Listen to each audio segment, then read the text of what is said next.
welcome to the Super Dirt Week preview edition of Race Pro Weekly.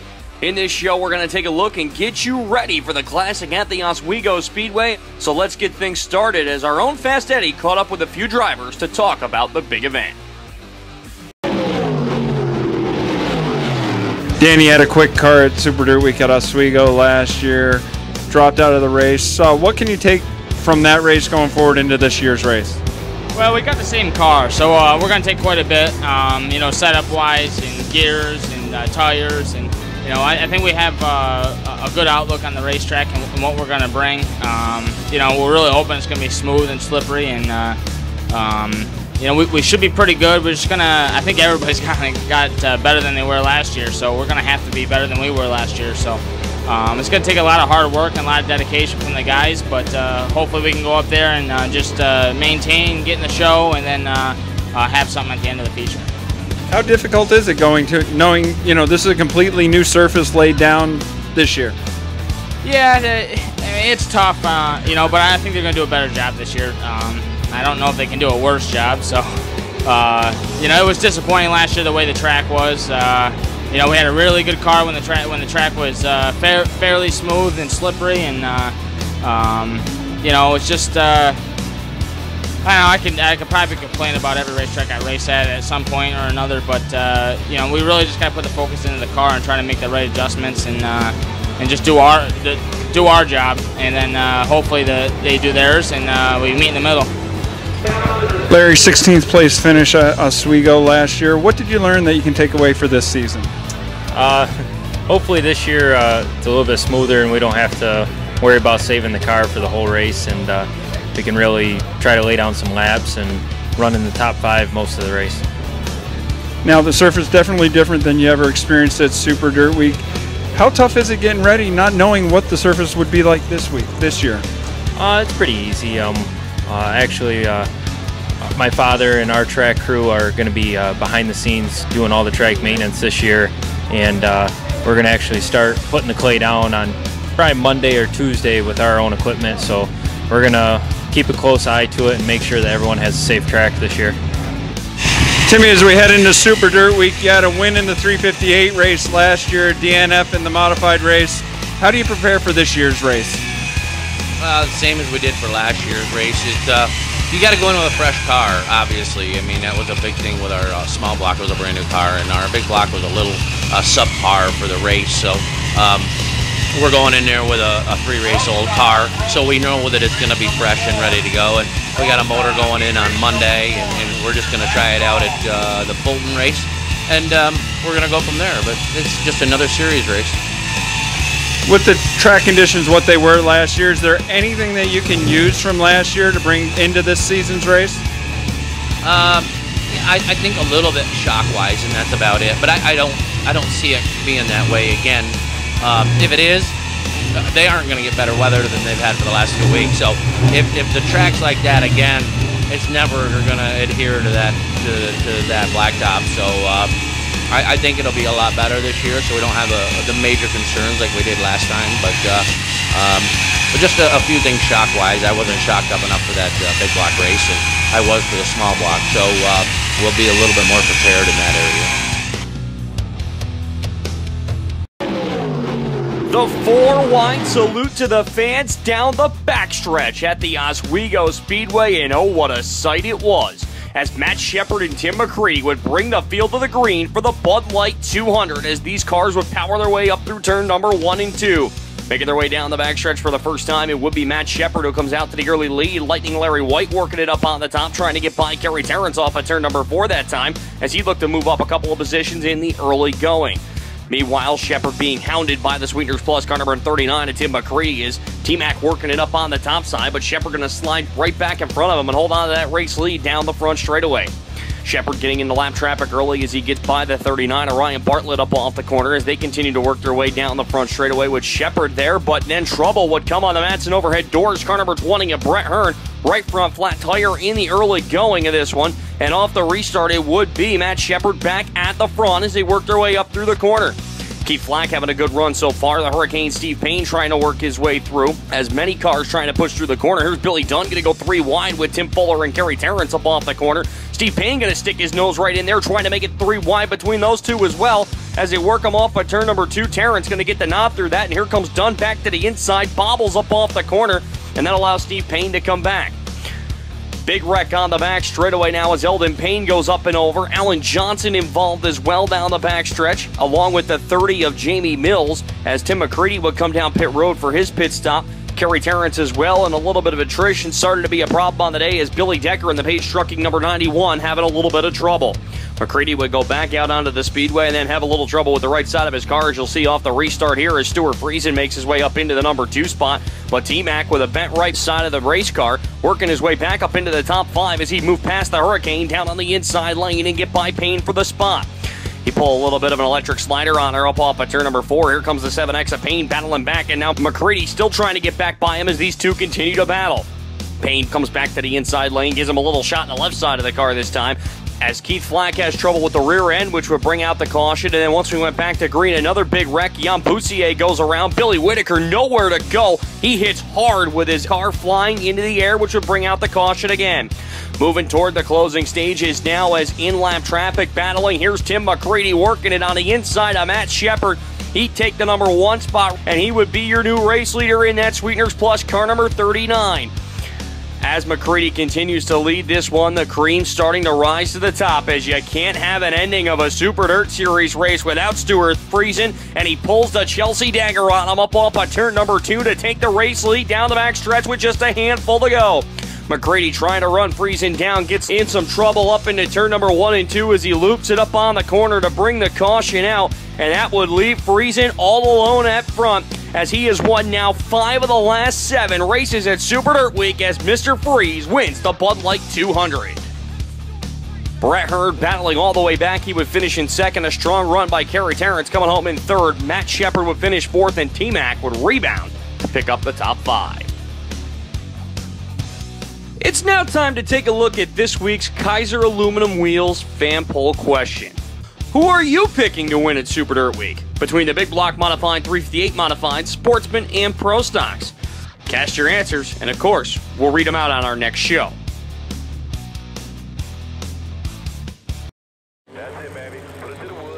You don't need sunlight or wide open spaces. You don't need 4 wheels. Actually, you don't need any wheels. You don't need a lot of time. You don't even need gravity. All you need is an engine and Sunoco fuel.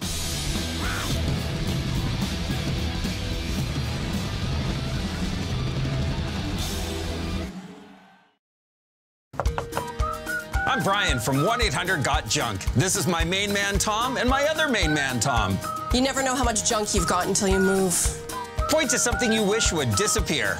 Would it be possible to... It's gone! All you have to do is point.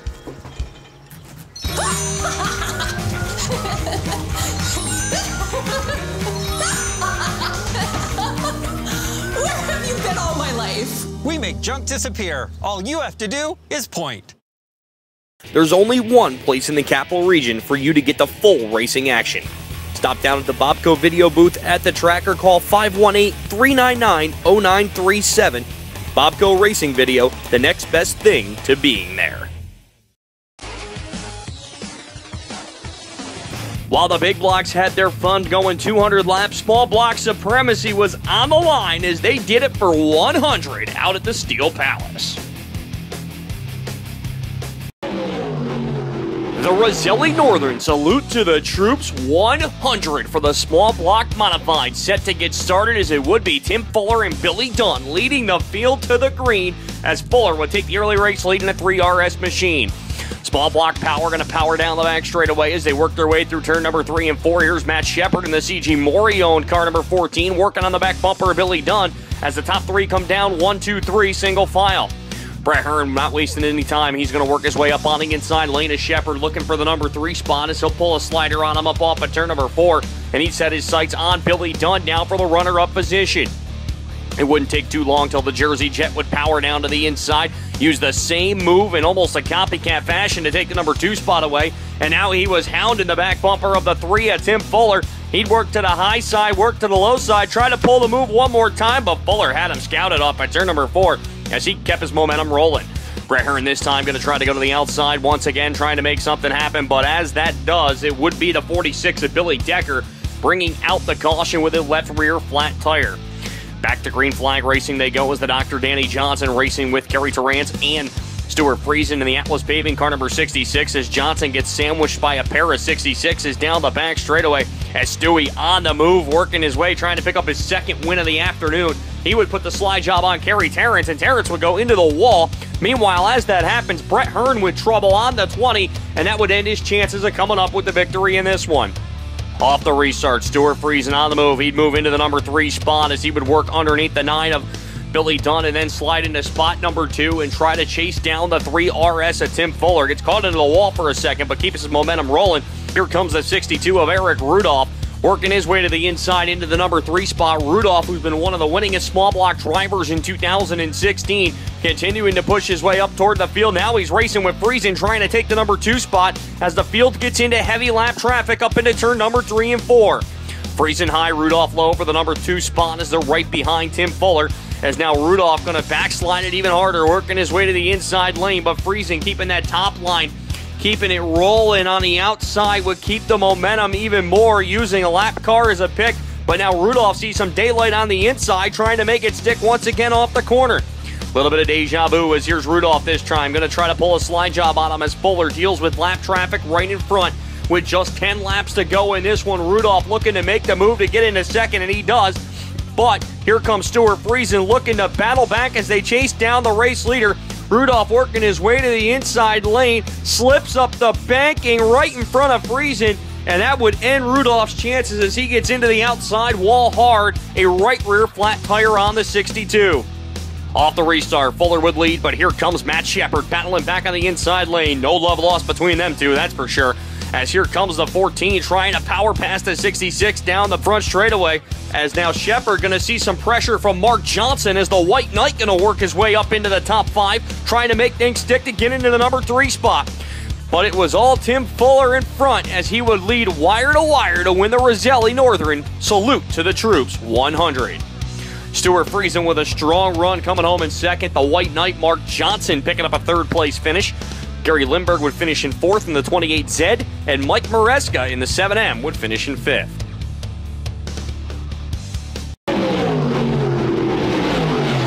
Billy, as a car manufacturer, how difficult is it getting ready for a track like Oswego, which has just been built? Yeah, the big thing there is the unknown, right? You know, we don't know what to expect for track conditions. We all hope that it's a lot smoother and slicker than last year, which I think that's their goal as well. So that's what we're working towards, but you still have to keep in mind that it might go back to similar conditions as last year. So getting everybody geared up to be able to go both ways is obviously the first task at hand. Anything that you can take away from last year to help your teams get ready for this year? Well, again, you know, we're hoping it's not rough like it was. There was so much failure last year.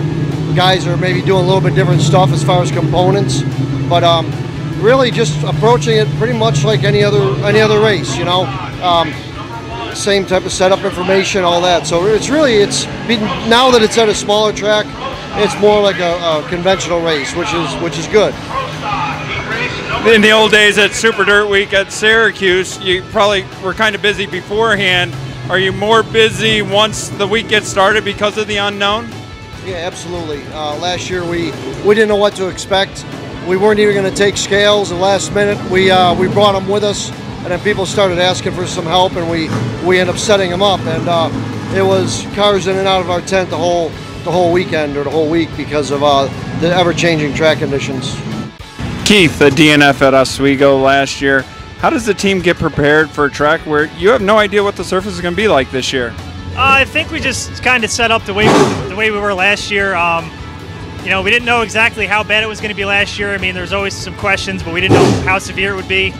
Probably go the same way this year, and you know, they're doing a little bit different prep of the track.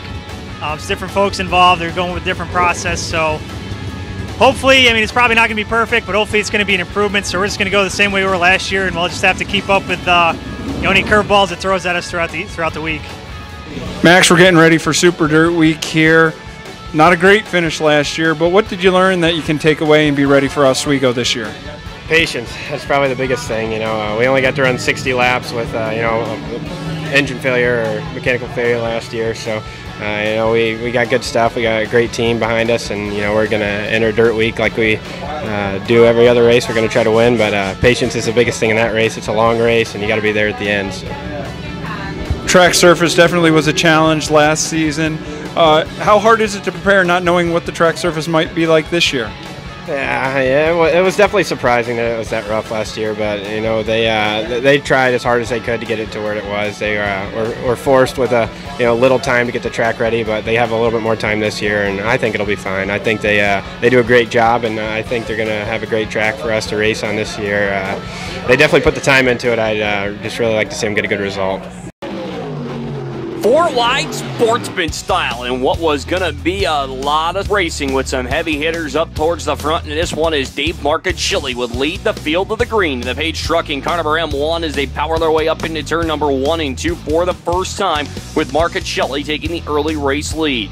Cars on the move early. Ronnie Davis the third up on the outside lane as a couple cars try to work their way up for position. Greg Martin in the number 4 pushing to the outside of Tim Hartman Jr. up off of turn number 2 that time as he would get by the Kolar car for position.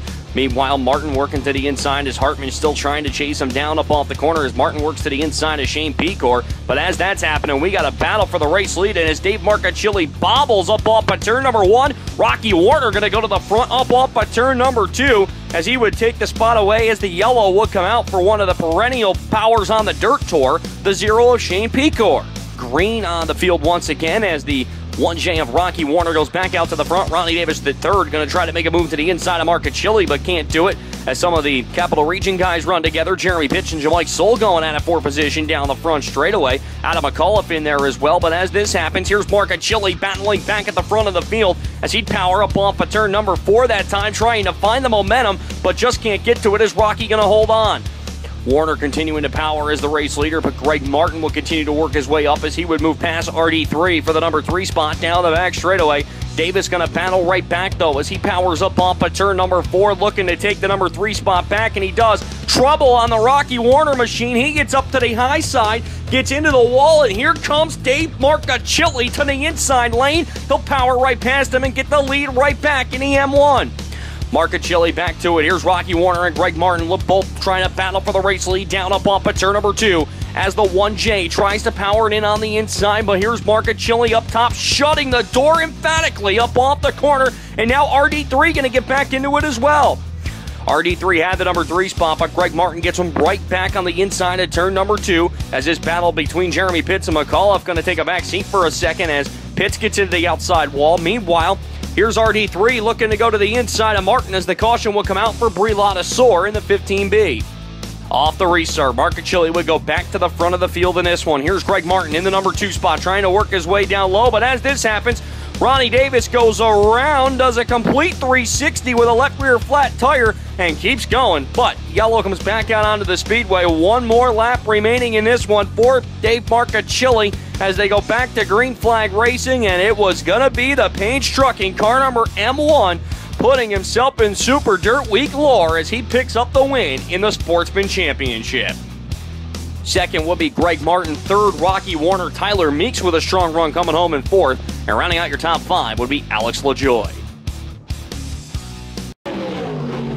Pro Stock action would see PJ Peters and Rich Crane lead the field of the green for the 30-lap Pro Stock Championship up at Super Dirt Week, and it would be Peters with the early race lead. Jimmy Normoyle and Jocelyn Waugh going at it down into turn number 3 and 4 as they come off of the corner. Jason Casey going to get into mix right there, looking for the race lead on PJ Peters with Normoyle right there behind him. Normoyle going to slingshot his way back to the inside as they roll down the front stretch. Meanwhile, as they come through the corner, here's Kenny Martin trying to make a move on cousin Luke Horning. They come together and go to the outside wall. Martin would keep going, but the 2H of Horning would slow down big time off of turn number 2. Richie Crane down on pit road, the early outside pole sitter. He would see his chance to win the race go away as PJ Peters continues to lead this one as a caution comes out. Nick Stone, Kenny Gates involved with a couple of cars down off the corner. And then here is the big one. Cars working their way down the front straightaway. Robbie Speed comes together with Stefan LeBron, Rock Auban involved as well. Cousin Luke Horning, Kenny Gates, Byron Westcott. Just about everybody in this one. A tough break for many Pro Stock drivers as it was what we like to call a parking lot party out there on the front straightaway, as many cars involved. Speeder down there as well, checking over the cars, see if there how much damage there is as they come back off the corner with the restart. It would be Jason Casey rolling his way to the inside of PJ Peters, looking for the race lead as he powers ahead of him up off at turn number 2. And you couldn't have a Super Dirt Week race in the Pro Stock division without Rob Yetman being involved, could you? Yetman looking to take his 4th straight win in this event, goes underneath Peters, looking to take the number 3 spot. He'd grab it. Meanwhile, Jim Normoyle putting a heavy pressure on the 324 of Jason Casey up off the corner, but couldn't get him that time as Yetman still battles. Here's Kenny Martin working his way into the top 5 as he get by Jocelyn Waugh. And before you know it, here's Jimmy Normoyle to the inside of Jason Casey. He'd take the race lead away, as now the battle for the number 4 spot would work as Kenny Martin works to the inside of Pete Stefanski. Check this out, Rob Yetman starting to go topside Charlie up off the corner as Normoyle shuts the door on Jason Casey that time. Here comes Yetman powering up on the top side through 3 and 4, though. He would go 3rd to 1st in one big swing as he would be your new race leader. Normoyle holding on to that number 2 spot. Here's Stefanski and Martin still trying to battle to get the 3rd past Jason Casey as cars would continue to push their way up, as now some trouble on Kenny Martin as it looks like a flat tire on the 93 would bring the caution out. We talked about rim riding earlier. Here comes Nick Stone in that Camaro body working up on the outside of Jason Melt's position as he'd take a couple of spots away as he was hard charging before this one was over, as Normoyle continuing to try to push down and catch the 7 of Rob Yetman. Stone, meanwhile, would get by Jason Casey for 3rd, continue to push his way up, and here comes Speeder. Robbie Speed up on the inside lane, gets by Stefanski down the backstretch to crack the top 5. Meanwhile, here comes Nick Stone pushing to the top, trying to get the 2nd, but Normoyle shuts the door.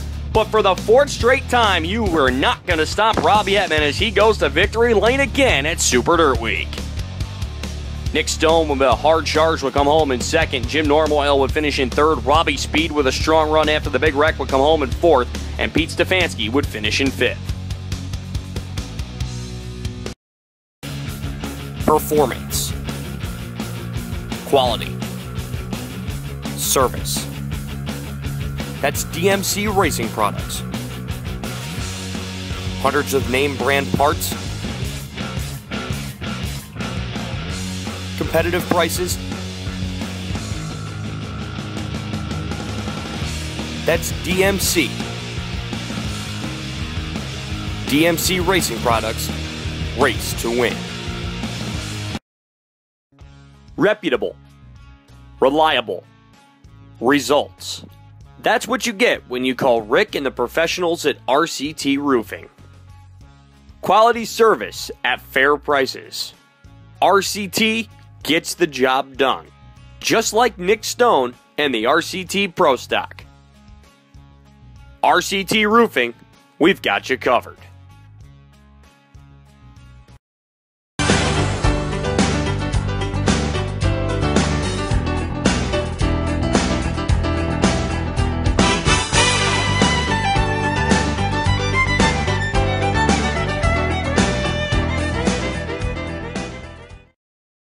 If you are a tracker series that would like to be highlighted on Race Pro Weekly, email us at show@raceproweekly.com.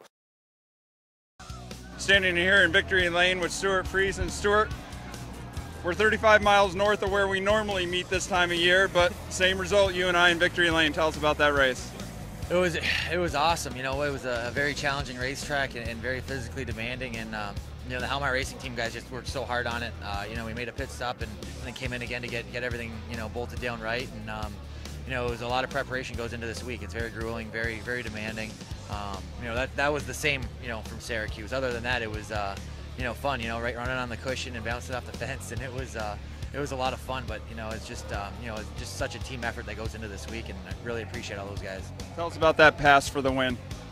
You know, Timmy was good, and he was really strong early and got us, and you know, we came in and adjusted stagger, and that helped us out a little bit, and I could get to him, and just I kind of figured if I got, you know, under the rut getting into turn 1 and slid up, we could get him cleared or at least get close. You know what I mean? You're racing for 50 grand. It's you know, you gotta do what you gotta do there at the end, and we got close and got clear, and we just had a great race car there at the end, and you know, Teal Pro Car Fox shocks. It was a demanding track, and it's this one's good for the Fox boys. What's it mean to win at Oswego Speedway? Oh, it's unbelievable. You know, like I said to the other guys there, to win races here and stand on that podium over there, that Richie and Bentley and all these legends that I grew up either watching or reading about. It's pretty darn cool, and this is just such an awesome facility and venue. Seeing those backstretch stands full again. I don't ever seen pictures of that, so it's pretty darn neat to have all these people here and everybody having a good time.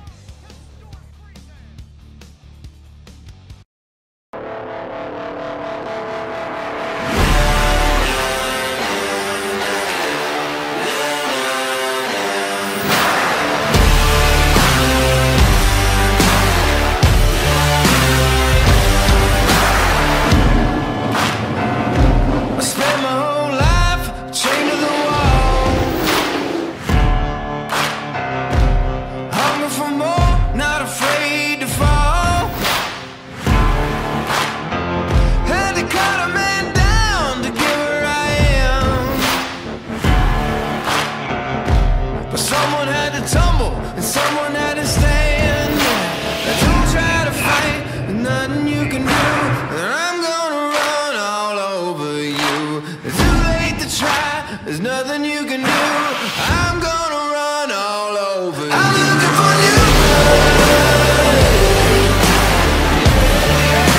And nothing's gonna stop me now. Nothing's gonna stop me. Looking for new blood. Most of my life was heavy and hard. There's so many days, so many scars. But it was all of those years to make who I am, yeah. But I broke through, and here I stand, yeah. Don't try to fight, nothing you can do. I'm gonna run all over you. It's too late to try, there's nothing you